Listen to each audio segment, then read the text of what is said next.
حکومت نے فیصلہ کیا ہے کہ اب سرکاری طور پہ خطبہ جمعہ کے موضوعات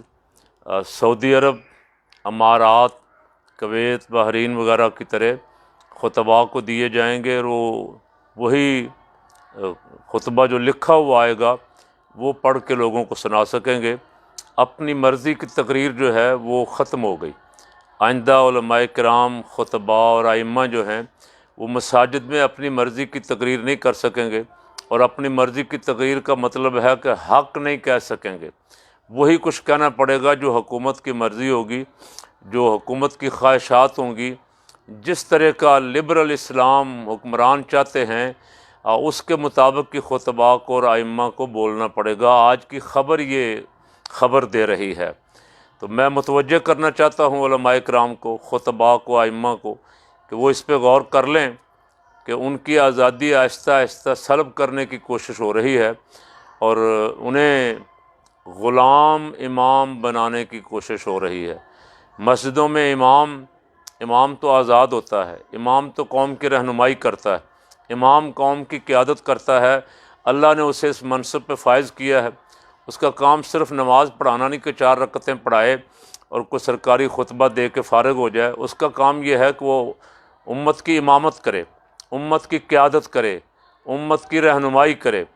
اور الحمدللہ ثم الحمدللہ پاکستان جو معرض وجود میں آیا، اس میں ان آزاد علماء کی بہت بڑی بڑی قربانیاں ہیں، مولانا فضل خیر آبادی رحمۃ اللہ علیہ جیسے اکابرین کی، جنہوں نے انگریز کے خلاف فتویٰ جہاد دیا اور میدان عمل میں آئے اور پھانسیوں پہ لٹک گئے، لیکن اپنے موقف سے پیچھے نہیں ہٹے۔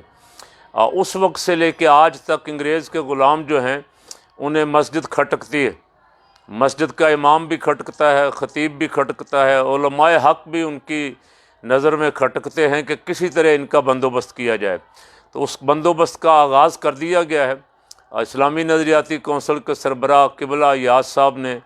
ظاہر ہے میرا اپنا گمان ہے، اللہ کرے یہ بدگمانی ہو، گمان یہ ہے کہ انہوں نے وزارت مذہبی امور سے جناب محترم پیر طریقت رہبر شریعت نور اللہ قادری صاحب سے بھی مشاورت کی ہوگی، اور ان کی مرضی سے یہ مسودہ انہوں نے جا کے وزیر اعظم کو پیش کیا ہے کہ ہم چاہتے ہیں کہ یہاں، اور ظاہر ہے حکومتیں تو بڑی دیر سے یہ چاہتی ہیں، پیپل پارٹی کی حکومت بھی چاہتی تھی، نون لیگ کی حکومت بھی چاہتی ہے، مشرف بھی یہی چاہتا تھا، کسی طرح مولوی صاحب کی زبان کو کنٹرول کیا جائے، مولوی صاحب کے خطاب کو کنٹرول کیا جائے۔ تو اس کے لیے باقاعدہ کوشش شروع ہو گئی ہے۔ علماء، خطباء، ائمہ اور دینی جماعتوں کو میں متوجہ کر رہا ہوں کہ وہ اس پہ غور و فکر کر لیں کہ انہیں واقعتاً اسی طرح غلامی کی زندگی بسر کرنی ہے، سرکاری خطبے پڑھنے ہیں، یا انہیں اس کا مقابلہ کرتے ہوئے جس طرح آزادانہ جد و جہد اسلام کے لیے کر رہے تھے، نظام مصطفیٰ صلی اللہ علیہ وسلم کے لیے جس طرح کچھ علماء، سب نہیں، کچھ علماء واضح حق بیان کر رہے تھے مسجد میں، اسی طرح کرنا ہے، یا بالکل سب نے پابندے سلاسل بھی کہہ لیں یا پابندے اسلامی نظریاتی کونسل ہونا ہے کہ ان کی مرضی سے اب انہوں نے چلنا ہے، وگرنہ اپنی مرضی سے وہ قوم کی رہنمائی بھی نہیں کر سکیں گے۔ تو میں حکمرانوں سے بھی کہہ رہا ہوں کہ انشاءاللہ میرے رب کو منظور ہوا تو آپ کی یہ خواہش پوری نہیں ہوگی۔ علماء حق یہاں ابھی تک موجود ہیں اور ہزاروں لاکھوں کی تعداد میں موجود ہیں، وہ مسجد کی آزادی پہ حرف نہیں آنے دیں گے، اب ممبر کی آزادی پہ حرف نہیں آنے دیں گے انشاءاللہ العزیز، اور مسجد و محراب سے، ممبر و محراب سے جو آواز حق نکلتی ہے اسے جاری و ساری رکھیں گے۔ اور حکمرانوں سے کہتا ہوں کہ آپ غلط فیصلہ کرنے جا رہے ہیں، آپ علماء کو، خطباء کو پابند کرنے کا جو آپ پروگرام بنا رہے ہیں، آپ کا یہ فیصلہ احمقانہ ہے، آپ کا یہ فیصلہ کو عقل مندانہ نہیں ہے، اس لیے کہ یہ آپ سے ہو نہیں سکے گا، اور آپ مفت میں علماء حق کی مخالفت مول لیں گے۔ وہ علماء بھی جو ویسے ہی سیاست سے دور ہیں، جو کبھی بھی ایسے ایشو پہ بولتے نہیں ہیں، وہ بھی آپ کے اس فعل کو پسند نہیں کریں گے، وہ بھی سمجھیں گے کہ ہماری یہ آزادی سلب کرنے جا رہے ہیں۔ کچھ علماء تو ہیں ہی ہیں جو الحمدللہ ہر دور میں ہر حکمران کی باطل پالیسیوں کو للکارتے ہیں، ان کے خلاف میدان میں نکلتے ہیں، جد و جہد کرتے ہیں، اور اسی کا نتیجہ ہے کہ آج تک مسجد اور مدرسہ آزاد ہے الحمدللہ۔ اب مدرسے کو بھی پابند کرنے کی کوشش ہو رہی ہے، اور مدرسے کو پابند کرنے کے ساتھ ساتھ مسجد کو بھی پابند کرنے کی، مسجد کے خطیب کو بھی پابند کرنے کی کوشش ہو رہی ہے، تاکہ یہ آزادی سلب کر لی جائے۔ اور یہ بھی میں حکمرانوں سے کہہ رہا ہوں کہ آپ بھی اور باقی سارے ادارے بھی اس پہ غور کر لیں کہ آپ کی آواز پہ شاید یہ قوم نہیں نکلے گی، یہ جب بھی جہاد کے لیے نکلے گی، حاکم بادہان اگر کوئی دشمن یہاں حملہ کرتا ہے تو یہ مسجد کے ممبر و محراب کی آواز پہ لبیک کہتے ہوئے میدان میں آئیں گے، یہ اپنی افواج کے ساتھ بھی کھڑے ہوں گے، اپنے ملک کی آزادی کے لیے بھی کھڑے ہوں گے، اور یہ اس ملک کے دفاع کے لیے بھی الحمدللہ ہمیشہ کی طرح مسجد کی آواز کے ساتھ آواز ملائیں گے، مسجد کی، اپنے امام کی، اپنے خطیب کی، اپنے مذہبی دینی پیشوا اور رہنما کی آواز پہ لبیک کہتے ہوئے میدان عمل میں نکلیں گے۔ آپ یہ غلط فیصلہ کرنے جا رہے ہیں، آپ اس فیصلے پہ غور کریں، 1000 دفعہ غور کریں۔ آپ نے جس طرح اور بہت سارے کاموں میں مفت کی بدنامی اپنے ذمے لی ہے، یعنی چاند سے پنگا لینے کی آپ کو ضرورت نہیں تھی، لیکن آپ کی حکومت میں ایسے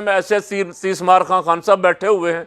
جنہوں نے آتے ہی بڑا فلاسفر بننے کی کوشش کی، اور اب اس دفعہ چاند پہ ان کی ساری فلاسفی ٹھوس ہو گئی نا۔ اب وہ سائنس کی جو باتیں مفتی منیب الرحمان کو سمجھا رہے تھے، اب وہ سائنس کی باتیں اپنے اس جو کمیٹی اور مرضی کے لائے تھے اس کو تو نہیں سمجھا سکے، کہ سائنس اور موسمیات تو کہہ رہا کہ یہاں کوئی امکان ہی نہیں ہے، اس کو پھر بھی نظر آ گیا سارا کچھ۔ تو آپ نے جس طرح اور بہت سارے معاملات میں ایسے ہی مداخلت کر کے مفت کی بدنامی مول لی ہے نا، اسی طرح اب یہ بھی آپ بدنامی مول لینے جا رہے ہیں، اس لیے کہ مجھے اندازہ ہے کہ آپ کے اس کو امپلیمنٹ کرنے سے پہلے اس حکم کو نافذ کرنے سے پہلے شاید آپ کی حکومت ہی گھر چلی جائے۔ آپ اور چند دن ہیں، اپنے ہاتھوں ہی توڑ بیٹھے ہیں، یا کوئی توڑ دے، یا کچھ ایسا نظام جو نظر آ رہا ہے اس وقت، حالات جو بنے ہوئے ہیں آپ کے دائیں بائیں، جو 30 مارخاں کل تک جو زلفی بخاری بڑا منظور نظر تھا، آج وہ زلفی بخاری کا بھی شور پڑا ہوا ہے نا پورے ملک میں۔ ایسے زلفی بخاریوں نے آپ کو مروایا، انہوں نے صحابہ کرام رضوان اللہ علیہ مجمعین کے گستاخوں کی حمایت کی، اور ان کی حمایت میں کھڑے ہونے والوں کو پابند سلاسل کیا۔ آج وہ مشیر صاحب جو بڑے لاڈلے تھے کل تک، ان کے ساتھ کیا ہو رہا ہے خان صاحب؟ وہ کیا کر رہے تھے؟ آپ کو پتہ چل گیا نا، یہ جن پہ آپ نے اعتماد کیا تھا یہی دھوکہ دے گئے آپ کو، جو آپ کرپشن کے خلاف نعرہ لے کے اٹھے تھے، اس نعرے پہ عمل کا، اس نعرے کا ساتھ دینے کی بجائے یہ اندر کھاتے اپنے بینک بھرنے اور اپنے اکاؤنٹ بھرنے کے لیے ہیرا پھیری میں لگے ہوئے ہیں۔ ابھی تو آپ کے سامنے 1 2 4 کیس آئے ہیں، جس دن آپ کی حکومت جائے گی اس دن آپ دیکھیں گے کہ کیسوں کی لائن لگی ہوگی کہ آپ کے وزراء نے اور آپ کے دائیں بائیں بیٹھے ہوئے مشیروں نے کیا کیا کچھ کیا ہے۔ اس لیے ابھی ایسے پنگے خان صاحب نہ لیں، آنکھیں کھلی رکھیں، اور جو آپ کی ذمہ داری ہے، جو کام آپ کے کرنے والا ہے وہ کام کریں۔ وہ کام آپ نہیں کر رہے، آپ کو یہ ظلم ہو گیا کہ آپ اسمبلیاں توڑ دیں گے، لوگ آپ کو ایسے ووٹ دے دیں گے۔ لوگوں کو تو ابھی تک آپ کی حکومت کا کوئی فائدہ نہیں پہنچا، لوگوں کا تو بجلی کا بل جو 300 آتا تھا وہ 3000 آ رہا ہے، اور لوگ جو روٹی 8-10 روپے کی لیتے تھے وہ 15 روپے کی لے رہے ہیں۔ عوام تک تو ابھی تک آپ کی طرف سے کوئی سہولت، کوئی رعایت عوام تک آپ کی نہیں پہنچ سکی۔ آپ کیسے، کس منہ سے عوام کے پاس جائیں گے؟ آپ کے مشیر، آپ کے وزیر، آپ کے MNA، آپ کے MP چھپے ہوئے اپنے دفتروں میں عیش کر رہے ہیں، ان کو توفیق ہی نہیں ہے کہ اپنے حلقوں میں نکلیں، عوام کا بھی سامنا کریں۔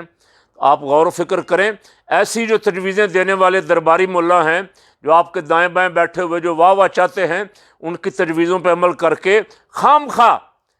دینی لوگوں سے، علماء حق سے پھڈا نہ لیں۔ اپنی مخالفتیں آپ بڑھا رہے ہیں، ان کو کم کرنے کی کوشش کریں۔ مسجد آزاد ہے، یہاں اللہ اور اس کے رسول کا حکم چلتا ہے، اور یہ انشاءاللہ آزاد رہے گی، اور صبح قیامت تک علماء حق اپنا آزاد کردار ہی ادا کرتے رہیں گے، اور ممبر پہ بیٹھ کے کلمہ حق کہیں گے انشاءاللہ العزیز۔